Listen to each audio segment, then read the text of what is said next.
మాల్వా న్యాయప్రియ రాజు విక్రమసింహ్ వద్ద ధనం, వైభవం మరియు 6 రాణులు ఉన్నా వారిలో ఎవరూ అతనికి సంతాన సుఖాన్ని అందించలేకపోయారు. ఆయన ఎన్నో యాగాలు చేయించారు, కాని విధి అతని పక్షంలో లేదు.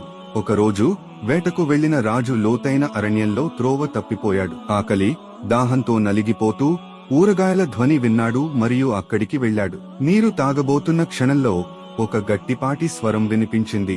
కన్నులుండి కూడా అంధుడివా? ఇక్కడ ఓ అమ్మాయి స్నానం చేస్తోంది. రాజు వెంటనే ముఖం తిప్పుకొని క్షమాపణ కోరాడు.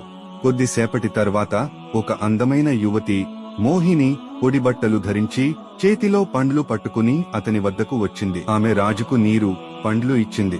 వాటితో అతని దాహం, ఆకలి తీరాయి. రాజు మోహినిని ప్రశ్నించాడు, నీవెవరు? ఆమె సమాధానం ఇచ్చింది, తాను పక్కనే ఉన్న గ్రామానికి చెందినదానని, ప్రతిరోజూ కట్టెలు ఏరుకుంటానని చెప్పింది.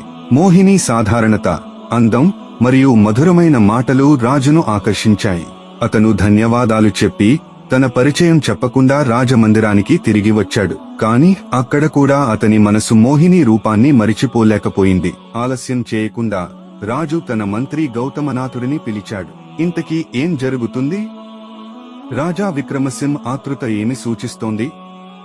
మోహిని జీవితంలో ఏదైనా రహస్యం ఉందా?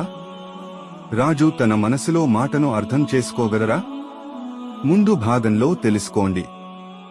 Like, share, subscribe.